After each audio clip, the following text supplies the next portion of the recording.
This audio is brought to you by Muslim Central. Please consider donating to help cover our running costs and future projects by visiting www.muslimcentral.com/donate.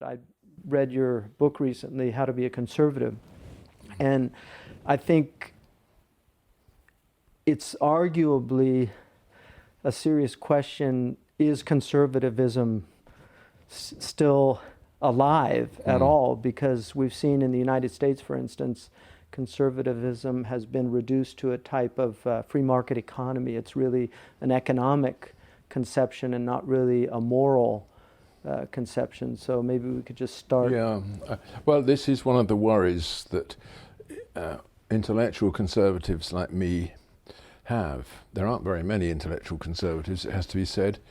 We, on the whole, take the view that ordinary people are conservative, but they just don't articulate it. They're not ever pushed into the place where they've got to find the way of expressing their views rather than just having them and acting on them.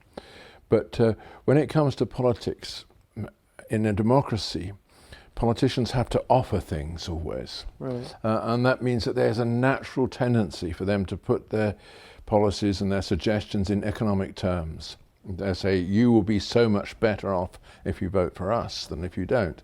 And gradually the language of economics takes over every question, so that it doesn't look as though there's any real distinction between politics and economics.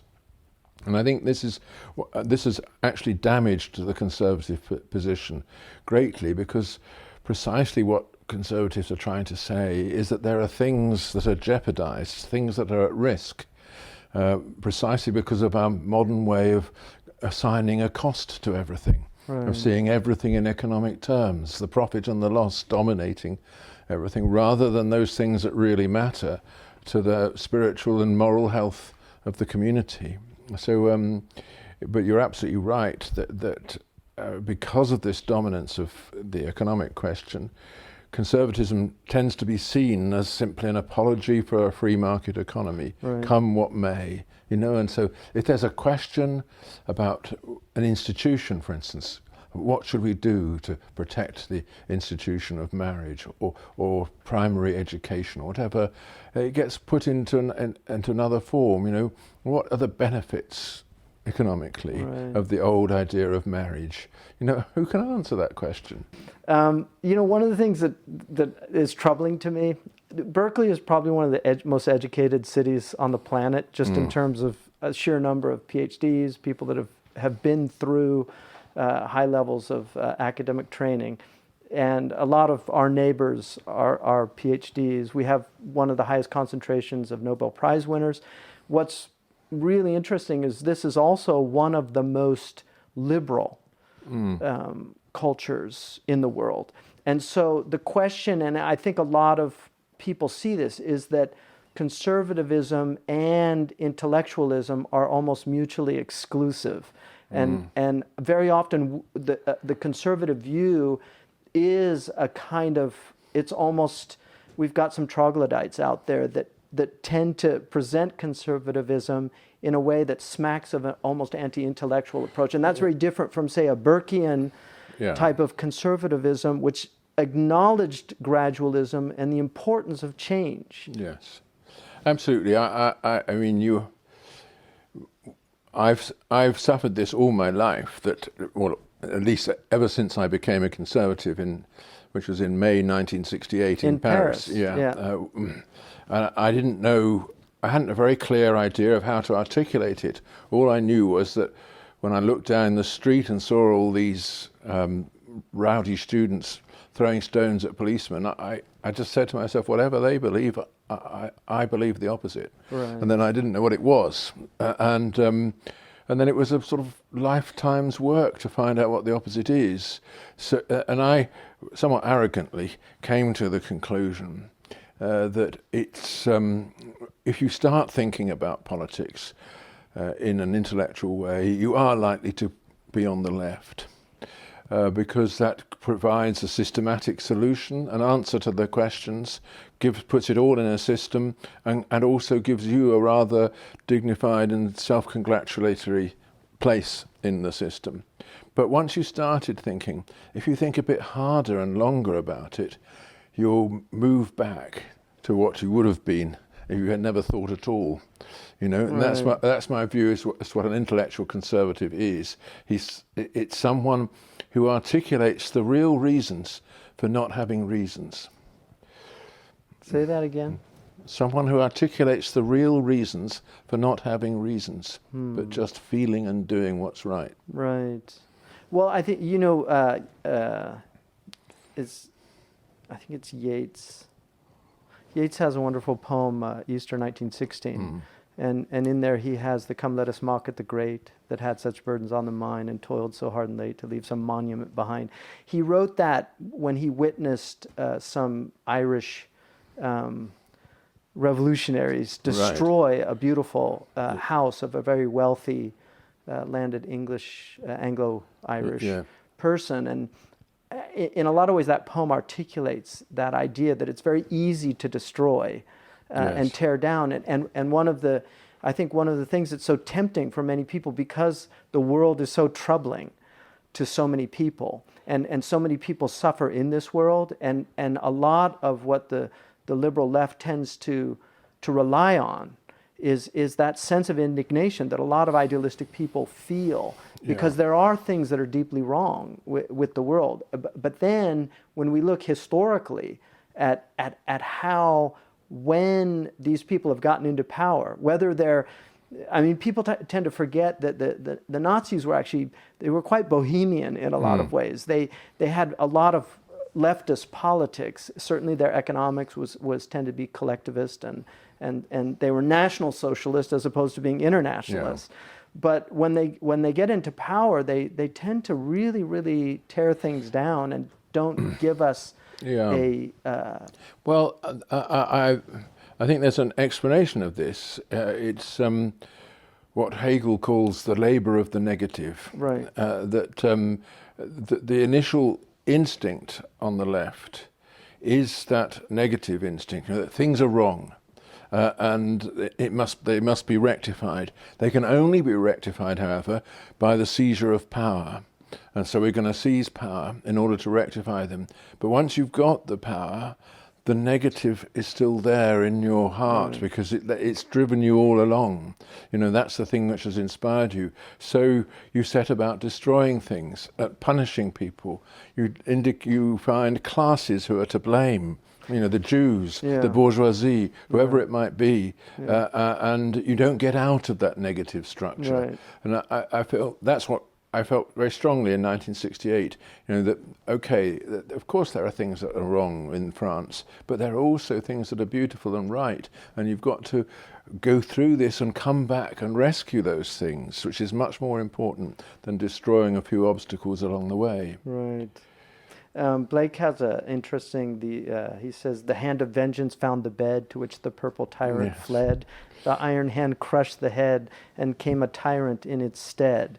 And that tends to be a pattern that we see again and again, that if you have, for instance, in Iran's a good example of that. Savak was one of the major reasons for the revolution itself, because the heavy-handedness of the Shah, his secret police, which he probably had no idea. They very often live in these silos and bubbles.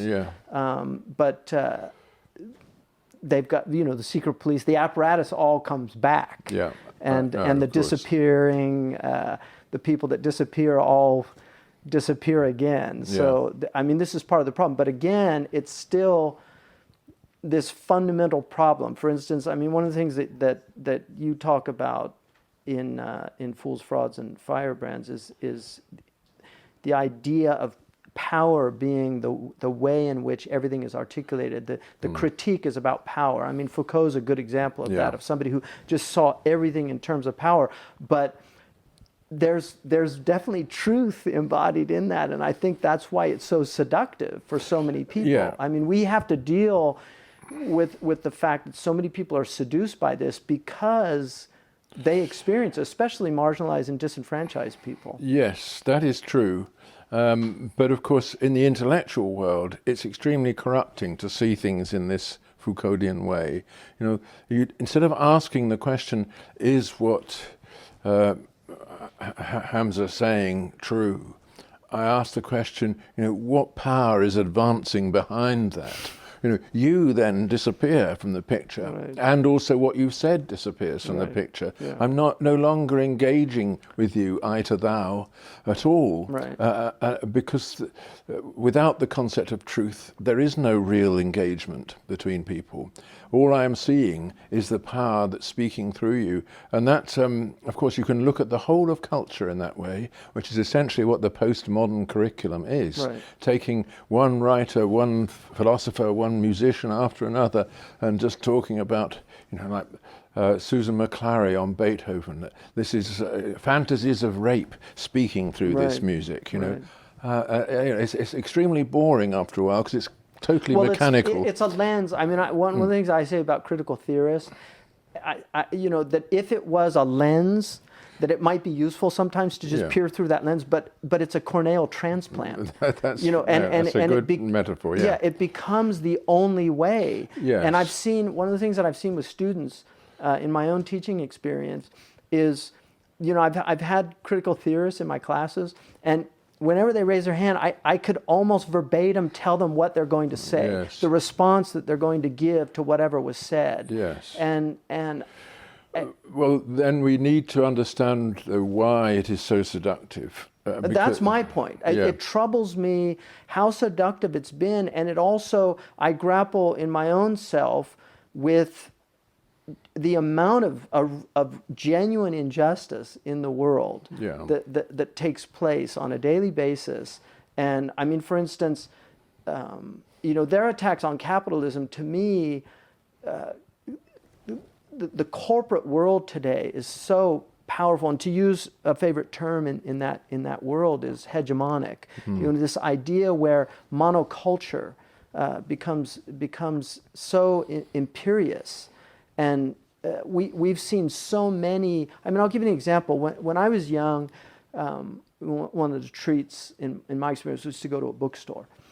Bookstores have pretty much been wiped out in the United States because of these corporations. So small bookstores are not able to survive. So now you had Borders, but then Borders goes bankrupt, and then now we're left with Barnes and Noble, and so if you go in, who's picking those books? Who's actually choosing what books? Like if you go, for instance, to the teen section, it's almost all about vampires and really weird occultic stuff. It's not like, the Hardy Boys or Nancy Drew mysteries. It's very corrosive ideas. And we slightly changed the topic now. We're not really talking about this postmodern obsession with power. Right. We're talking about change in the structure of life. Right. But for me, a lot of, I'll give you an example. Herbert Marcuse, who I'm not a fan of by any stretch, but when I read some of his works, I was struck by real insights about things that were very troubling about American culture. One-dimensional man, this idea of a consumer and life as consumption, and losing meaning. I mean, his solutions is a whole other problem. And this is something I think that's very seductive, is that the critical aspect of Marxism and neo-Marxism has always been, it's always had a resonance in a lot of people. There's something very, very powerful about it. When you get to solutions and how we deal with these things, we're in another realm. But if I think if conservatives don't really address the real serious critiques that are there about the status quo. Yeah, I think you're right. They have perhaps neglected those critiques, but as I was saying earlier, the purely negative approach to the status quo is simply going to perpetuate this negativity, and has done. If you're not, the typical conservative, in my reading of events, is someone who looks around himself and he finds things that he loves, and he thinks, well, those things are threatened, they're vulnerable, Right. I've got to protect them. Right. And it's not often that you find on the left somebody who looks around and finds things that he loves. It's always something that's gone wrong, something that is even hateful, and you've got to mobilize against it. If you've lost any sense that actually the world is lovable and that there are things therefore to be rescued in it, you have actually lost the sense of why there is such a thing as a community in the first place. And that, I think, is one of the things that I felt very strongly throughout my life, that there really are wonderful things that we've inherited. All Americans, however, whatever position in society they are still heirs to something rather remarkable. A rule of law which goes on perpetuating itself from generation to generation. If only people knew how rare that was, they would see that they've got to fight to preserve it. And the same with so many other institutions that we inherited. I couldn't agree with you more. I think one of the most interesting things, and Gwynne, we were talking about Gwynne earlier, the grammarian. One of the things that Gwynne points out, and it really struck me in his little book on grammar that made quite a splash, I think, in the UK. One of the things that he points out is that language, our English language, has not changed a great deal. I mean, the conservation of the language, because there's a lot of people, the descriptivist will just say that language is whatever people use. But there is a reason to hold on and to preserve language, because if we allow language to dissipate into private languages, we lose the ability to communicate as a culture or a civilization. That is all true, but also equally true is the fact that language as we inherit it is not the product of a single person. It's the evolved gift of generations, and contained in every word there is a kind of history of the human condition. We're actually inheriting wisdom with language. These words make distinctions that we couldn't have ever made ourselves without their aid. And but we are entering a world where grammar is not given the importance that it deserves. One of the things, for me, I mean, conserving language is extremely important, and it was an obsession of Muslims. The idea, the Quran, in essence, almost froze the Arabic language in a period. So the ideal of Arabic will always be the Quran, and in some ways the King James Bible did that to English to a certain degree. Yes, it did. But interestingly, of course, the King James Bible is unashamedly a translation, and the Quran most Muslims don't accept that it can be exactly translated, because it has a perfection of its own. Of course, it was recited. I mean, you know more about this than me. It was recited long before it was written down, and then it had achieved a kind of statuesque quality that our Bible has never managed. But grammar. The grammar of the King James Bible is often quite unorthodox, and it's a very strange book, and it is the book that made our 17th and 18th century literature. There's no doubt about that. Arguably, it's the book also that made some of the greatest orators in our civilization. Yes. I mean, Lincoln's reliance and dependence on the King James Bible was immense. But hardly any church now uses it. My church, the Anglican Church, does use it. But only in certain little places and in villages or in high ceremonial occasions. I mean, for the most part, it's the New English Bible that has replaced it. You went to grammar schools, and they've been largely. The attack on grammar schools has been amazing because it's been seen as an elitist enterprise. And one of the things that struck me, I read a book by David Mulroy called The War Against Grammar. Yeah. It was quite an eye-opening book for me, because one of the things that in teaching our students Arabic, it's very difficult because many of them have very little English grammar. Yeah. And traditionally grammatical languages, I mean all languages are grammatical, but by that I mean a language that is almost impossible to understand without knowledge of grammar, like Arabic, because it's inflected and because the verbs are conjugated. And so if you don't have some understanding of that, it becomes very difficult. But David Mulroy makes this argument that in the 1960s, early 60s in the US, there was actually a movement to stop teaching grammar, and they saw it as very abusive to children. And but what's interesting, he has something that I've replicated in several classes. I on average I'll take 50 students. I give them the opening sentence to the Declaration of Independence, when in the course of human events it becomes necessary, to the end of that sentence. It's a sentence that has several subordinate clauses, and all I ask the students is identify the main point of this sentence. Now these are college students. On average, out of 50 students, I'll get 2 or 3 that actually can identify the main clause. And so there's a type of higher illiteracy that the fact that grammar has been removed. And I think a restoration of language is the only thing.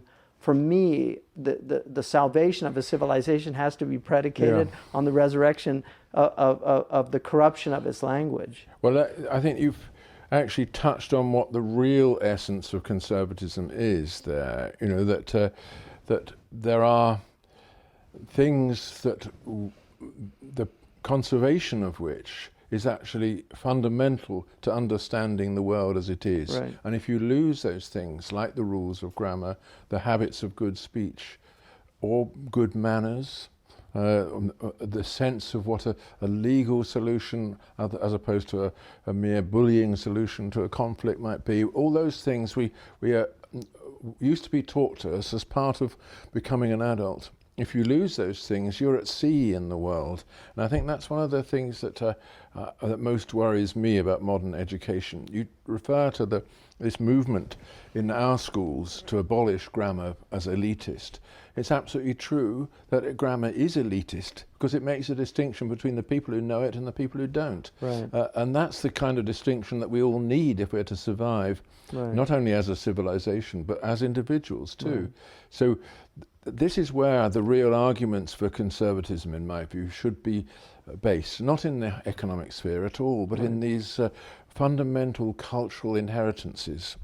Yeah, I couldn't agree with you more. And I think it's one of the things that really troubles me. We had recently a professor, I think, down in Southern California at a major university who was considered racist because he was demanding that the students use proper grammar. And so the minority students objected to that because they felt that it was discriminatory. It was discriminatory. And one of the things about in our culture, and I think the poor white people in this culture are also disenfranchised from a type of normative or conventional language. And I think it's very disempowering to do that. Yes, of course.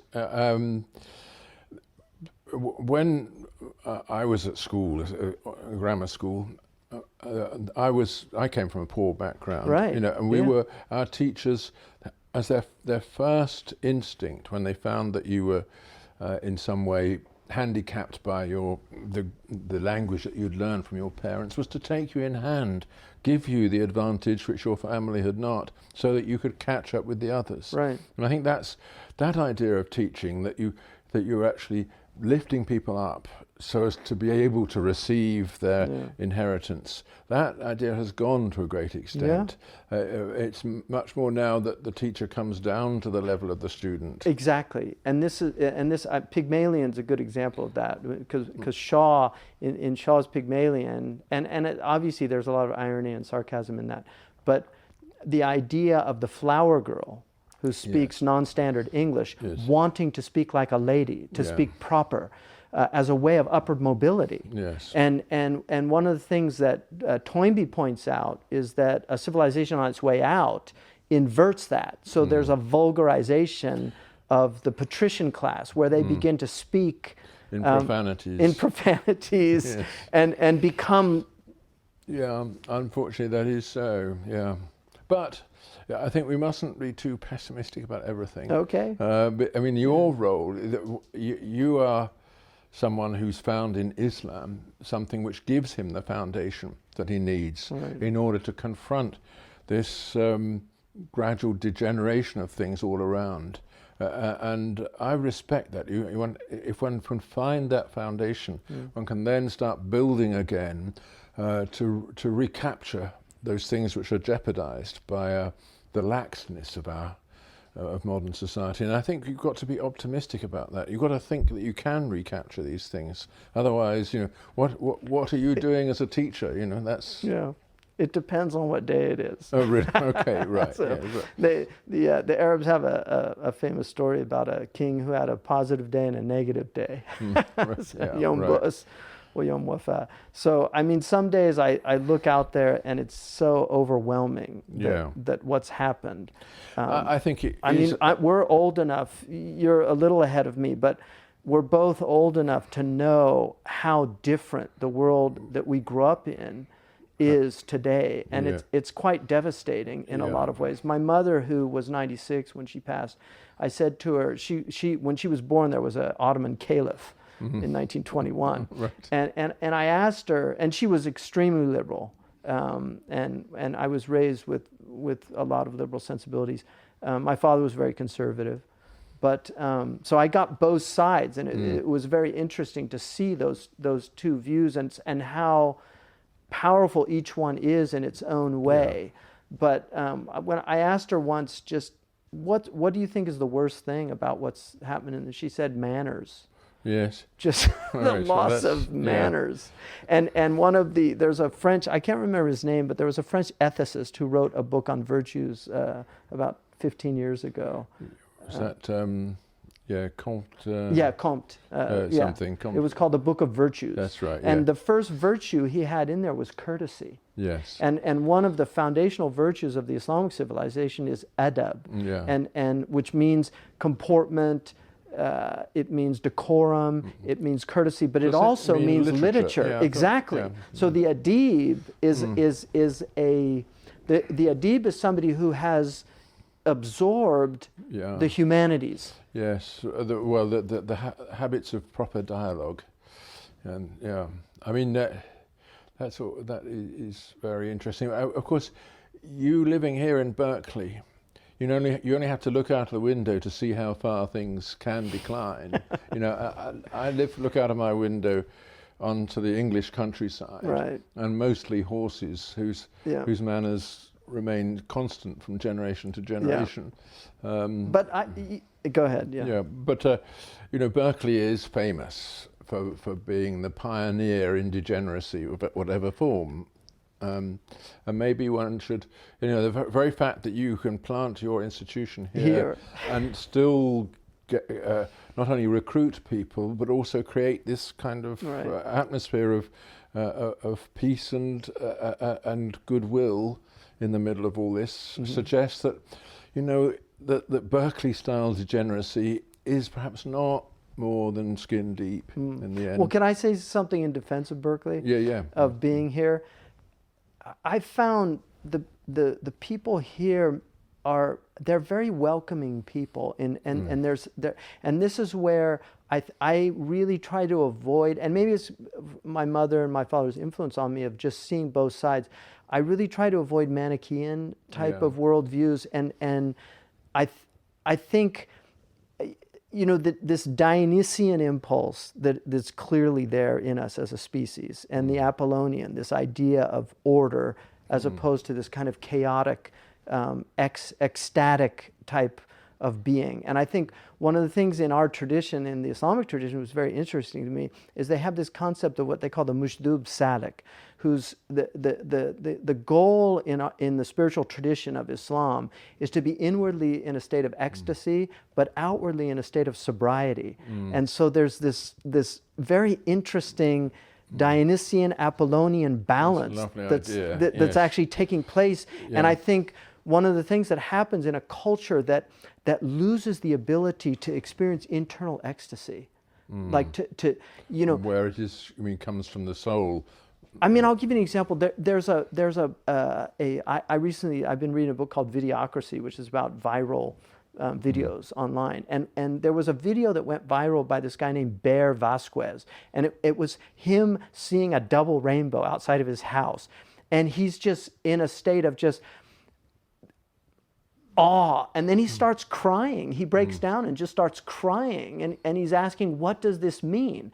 And there's something very powerful about that. Is such an appropriate response to a double rainbow. And I think whatever happened, it resonated in a lot of people, what he was seeing. And I think our culture no longer gives people vehicles for the experience of joy.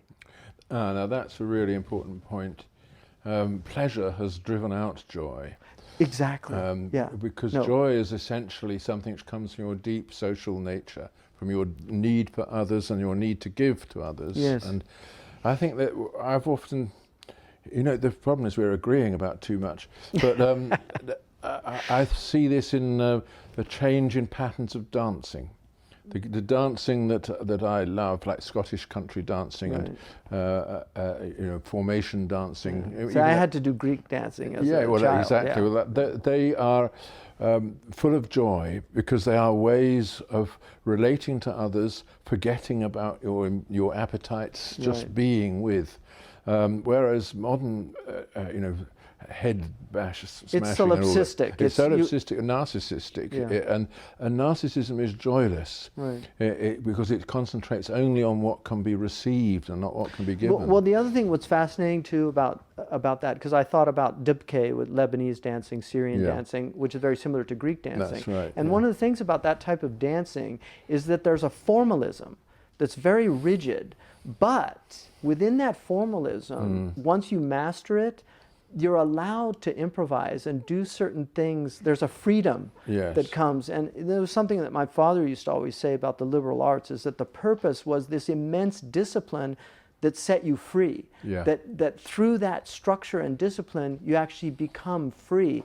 And I think this conflation of freedom with licentiousness and freedom with do what thou wilt, the kind of the thelema, the Abbey of Thelema, this idea that we can just simply do what we want, and that's how we're going to find happiness.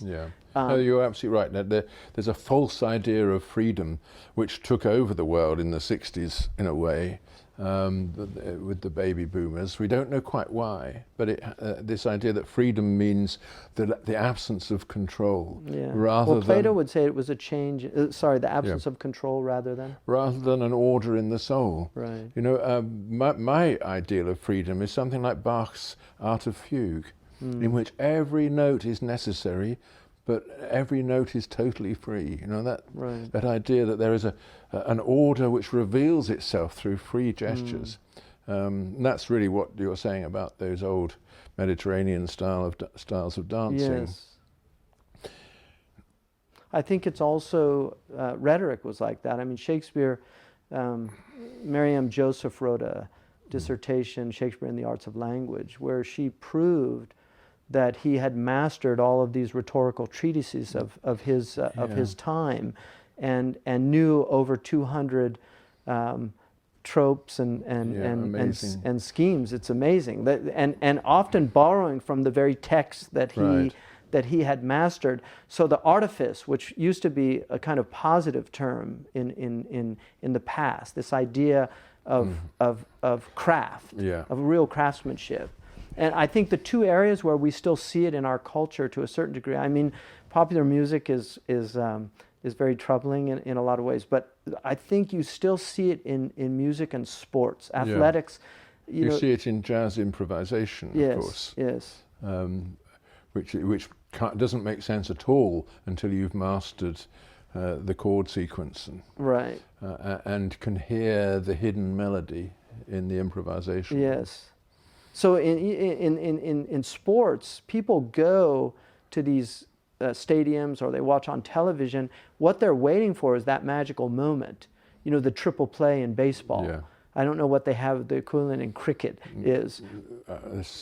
I think hitting something for 6 or something. I don't know. Right. But there's a moment where, and people look at each other as if they've just witnessed a miracle. Yes. But that can only happen because of an immense discipline that occurred, and we've lost that. We've lost that in so many other areas of being human. But again, we can get it back, and we have got to be optimistic about this. Well, for us in our tradition, it's considered an obligation to be hopeful. Yes, well, of course, likewise for Christians, faith, hope, and charity are the 3 fundamental virtues. Meaning by charity, love, it's caritas. A certain kind of love, yes. But that's another problem. That idea of love has become so corrupted. Well, it's it's the Greeks had that nice distinction. Yeah, between agape and eros, and all the other sorts of love too. Arabs do that as well. Yeah. Arabs have 10 different types of love. Oh, right. The highest being khalla. Right. The lowest being ishq, which is the well, actually it's desire. Eros. Yeah, but hib is still quite a good thing. It's a beautiful thing, and it's related. It's cognate of another word, which is seed. That love is something that is nurtured and grows. Right. Because hab is seed, and hub is love. Right. Yeah. There you are. You know, one of the things that the traditional world. C.S. Lewis talks about this, but one of the things that the traditional world really understood was the wheel of fortune, which has really been removed from our culture.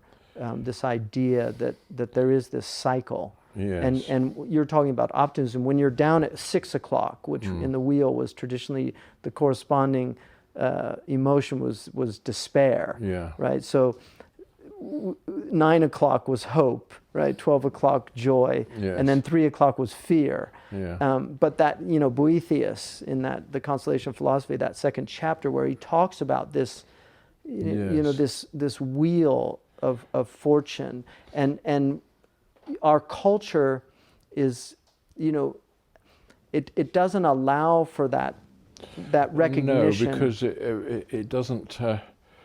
It doesn't allow for the idea that ultimately we must be reconciled to things, rather, because it's always going to be someone else's fault, right, if you're in trouble, and it's always going to be the case that someone's going to step in and give you what you need. Right. I mean, what brought my attention to that was hub. Hub. Yes. Because in the Islamic tradition, the way to get out of the wheel was to get into the hub. Oh, right. Yeah. To get out of the. Yeah. So you're not spinning. You're not spinning anymore. That things around you can happen. Yes. The still point of the turning world, as T.S. Eliot says. Yeah. Yeah. Yeah. Well, one of the things in trying to revive a civilization, Islam. Toynbee talks about a civilization with its back up against the wall, and he says that there's different responses to that. One of them is what he called the Herodian response, and I think you see that in places like Malaysia and other Muslim cultures, where Morocco is a good example of that, of just recognizing we've lost sovereignty, we have to live in the world, and let's do our best. But then he says there's the zealots who refuse to accept. It's kind of the Masada complex, where instead of trying to grapple with what's happening, they end up just reacting against it and fighting it even to the death. So it becomes a kind of nihilistic response to a crisis of civilization. But then he talks about the Pharisees, the kind of Benedict option, which is to try to preserve. Getting back to conservation, to try to preserve the best of a civilization. And I think one of the things that I'm trying to do and that we're trying to do here at Zaytuna, we have an extraordinary civilizational tradition in both the West and in the Muslim world. And Muslims living in the West are very often unaware of how powerful Western civilization and the ideas that many of them, in a lot of ways, the modern world to me is a Christian heresy, because many of these extraordinary ideas, the rights of man, the idea that everybody should be free, You know, these are byproducts of the Christian way of life. Yeah, and Locke and Hume, all these people, they were informed by Christianity. So their ideas didn't simply come out of some kind of philosophical vacuum. Right. That these were people that were in societies that were deeply dyed in the wool Christian societies. But yeah, one of the questions that people, we in Europe in particular, have is what happened to Islamic civilization in the Middle East? You know, we, you know, those of us who study these things do recognize that there was an incredible inheritance of philosophy, law, literature, and then suddenly nothing. And now you go to the Middle East, there, of course you meet the educated people. They're very, very few and far between. And nobody seems to be concerned to teach this. And when you get the radical movements like ISIS, it's not the knowledge and beauty of Islam that appeals to them, but rather the ease with which it can justify their murderous rage. You know, and that's something which I feel not enough is said about this, and in particular we need Muslims to speak out about this and say, look, you guys, Islam is not about justifying these primitive emotions of not belonging that you have. It's about something else. It's about an inheritance. I don't know whether you feel the same about that. Well, I mean, I would say, first of all, one of the things that stable Muslim societies, despite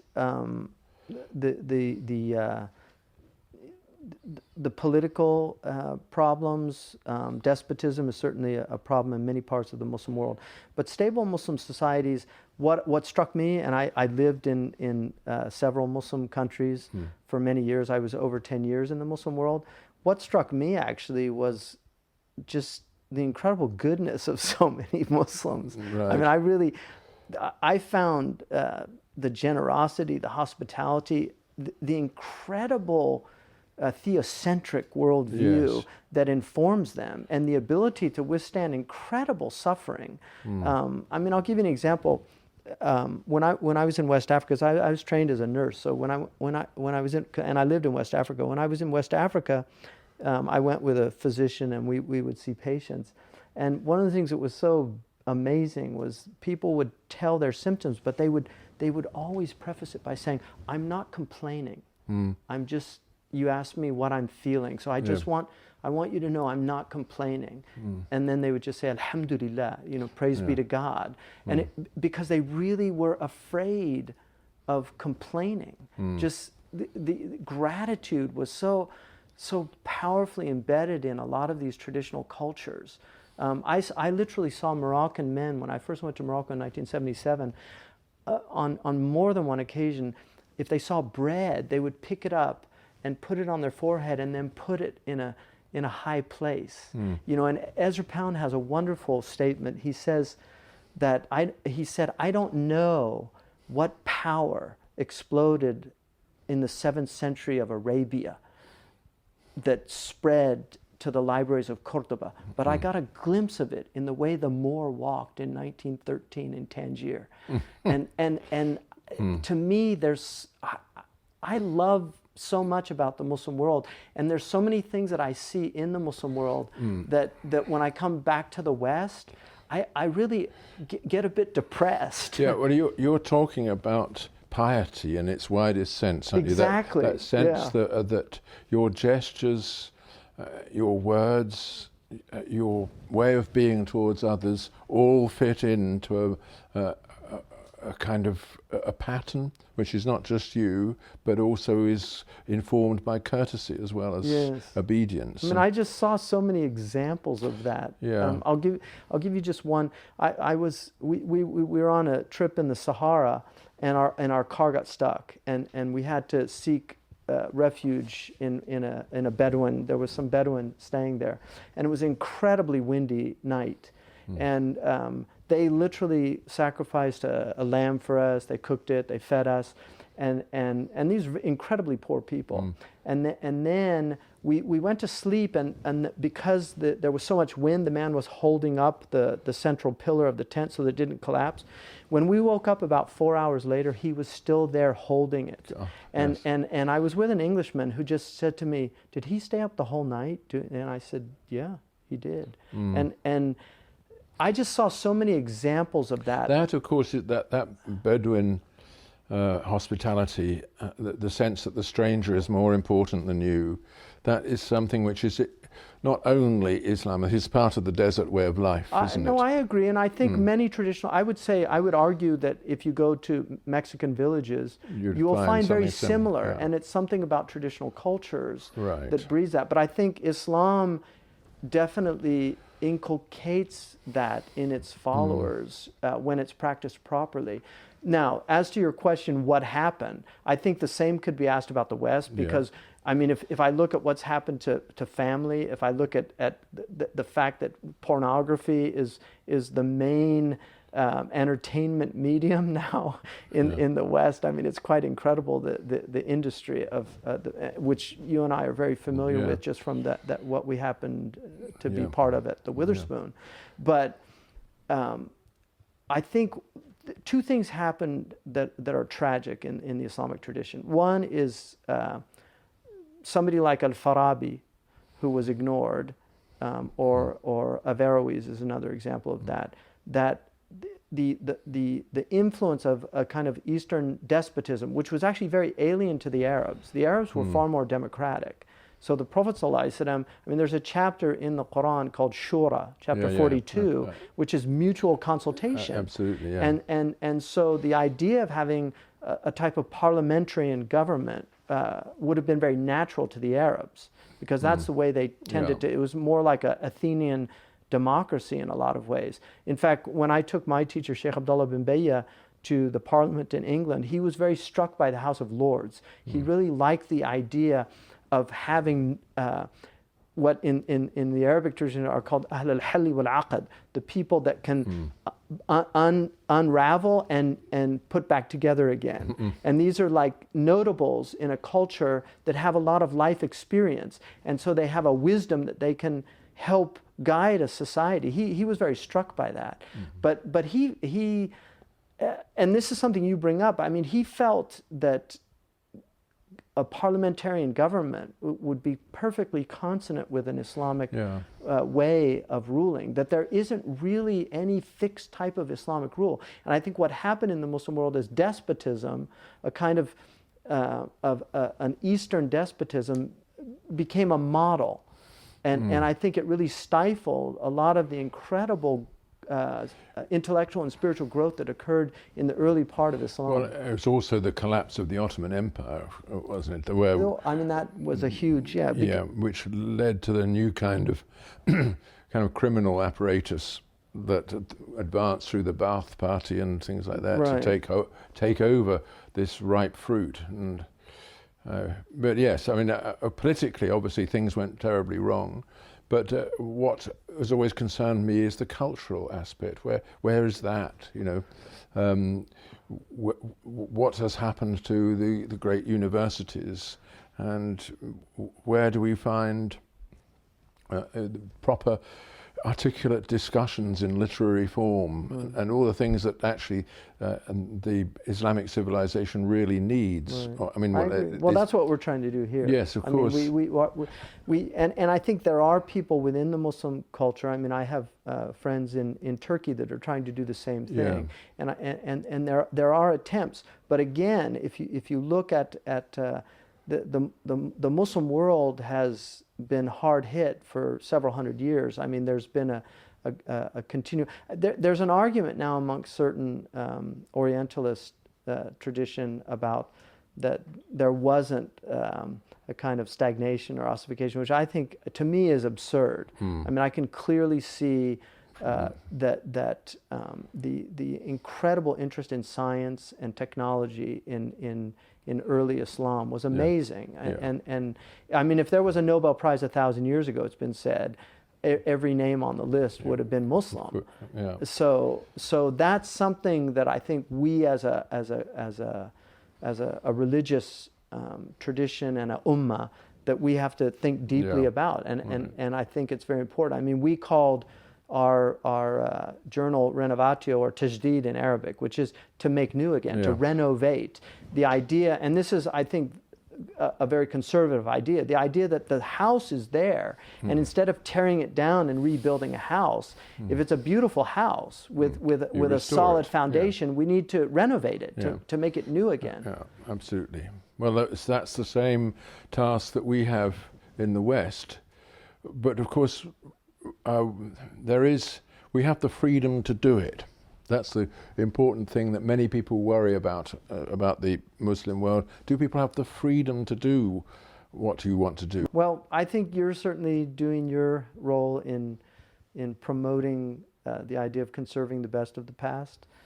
My last question to you: one of the things that troubles me most about a lot of attacks on conservatism is the idea that the best of progressivism, like the elimination of slavery, the idea of getting rid of racism, as you know, this idea of somehow that there can be ethnic superiority of one people over another. I believe that there are civilizational aspects that are certainly, I think I would much rather have freedom than despotism, and this idea that we can relativize these type things is wrong. But the idea that one group of people is better than another group is a very odious idea, I think, to anybody that has thought deeply about that problem. But this idea that conservatism is conserving the worst of the past as opposed to the best, and is not also acknowledging the idea that there are things that have to change.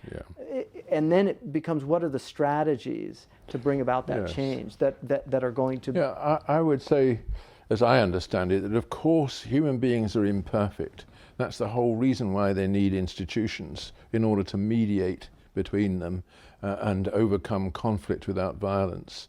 You know, but we have inherited those sort of institutions that enable us to rectify problems and make things better. We're never going to make them perfect, but that's why what we should be conserving are those procedures, the things that enable us to relate to each other in a humane and civilized way.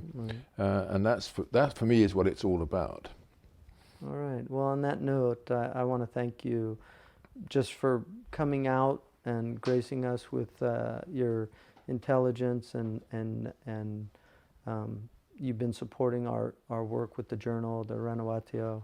I hope you're some of the people that enjoy reading yours will also benefit from our journal. I'm sure they will. Yeah, maybe you could give a little plug. Yeah, I will, definitely. I think Zaytuna is one of the points of hope in the world in which we live now. Well, thank you. All right. Well, God bless you, and thank you, and you too. Look forward to a continued discussion.